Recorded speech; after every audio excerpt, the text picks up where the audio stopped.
ممکن تو ہے، یہ حقیقت ہے، ممکن تو ہے. ایسا نہیں ہے کہ سارے یہ حرام کھا رہے ہیں. الحمدللہ مسلمانوں کی ایک تعداد آپ کو ملے گی جو حلال کھاتے ہیں، حلال کماتے ہیں. نعوذ باللہ سب حرام نہیں کھا رہے.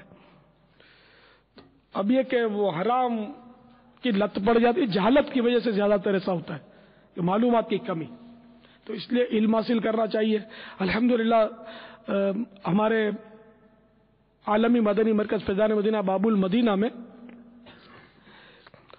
ہر انگریزی مہینے کی پہلی اتوار کو ظہر کی نماز کے بعد یہیں فیضان مدینہ میں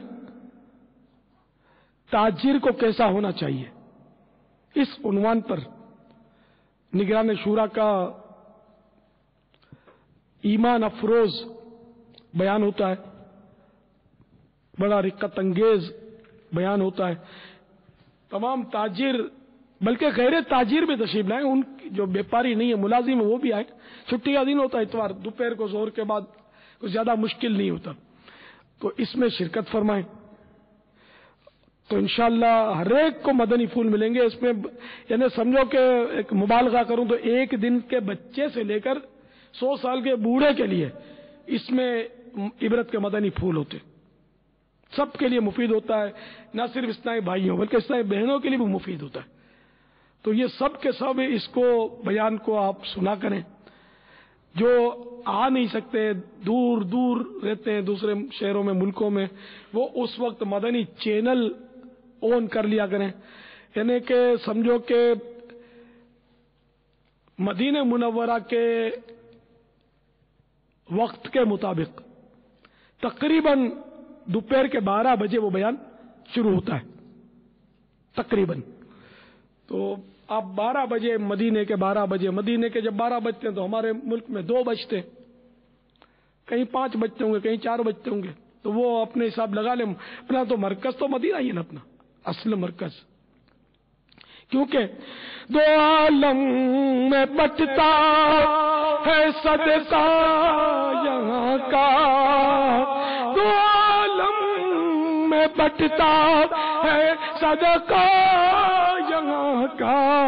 ہمیں ایک نہیں ریزہ خارے مدینہ، ہمیں ایک نہیں ریزہ خارے مدینہ. تو ساری دنیا مدینے کی خیرات کھاتی ہے، ہم تو ہیں مدینے کے بھکاری.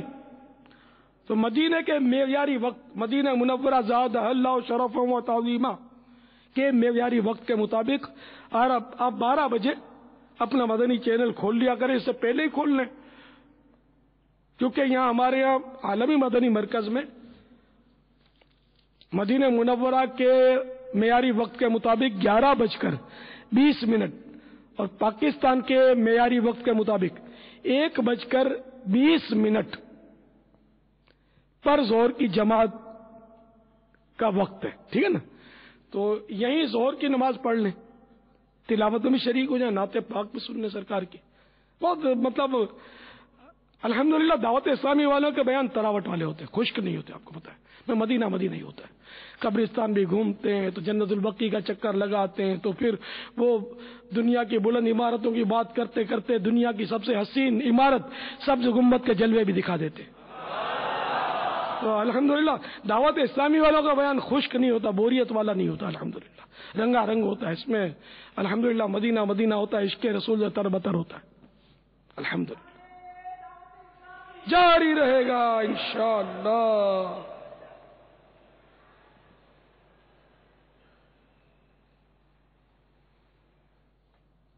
تم دعوت اسلامی کو جانتے ہو کیا ہے، تم دعوت اسلامی کو جانتے ہو کیا ہے.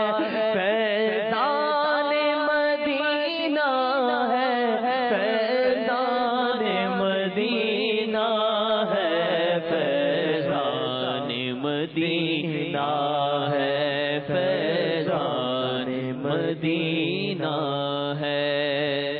صلو علی الحبیب صلی اللہ تعالی علیہ وسلم.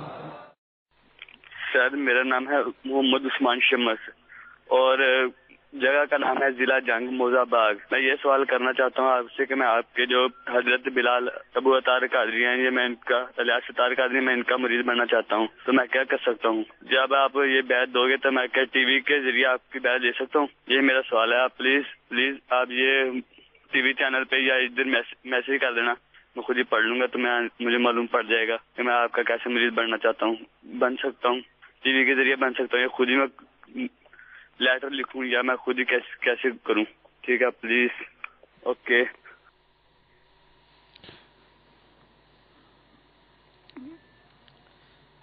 مدنی چینل پر جب براہ راست بیعت کروائی جاتی ہے اس وقت بیعت کر سکتے ہیں، یا دعوت اسلامی کی ویب سائٹ پر اپنا نام میل کر دیجئے کہ مجھے مرید ہونا ہے، تو انشاءاللہ آپ کو مرید کر لیا جائے گا.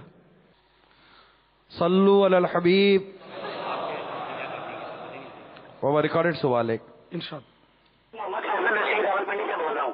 یہ آپ سے پوچھنا یہ تھا کہ آج کل موبائل پہ میسج آتے ہیں کہ اللہ کے 5 نام فارورڈ کرو تو 5 دن میں خوشخبری ملے گی، نہیں کرو گے تو 9 سال تک بدقسمت رہو گے. یہ ان کے میسج کا کیا چکر ہے؟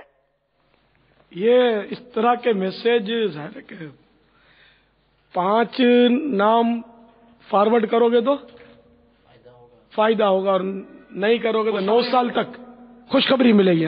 9 سال تک تو 9 سال تک بدقسمت رہو گے. اللہ اکبر. توبہ.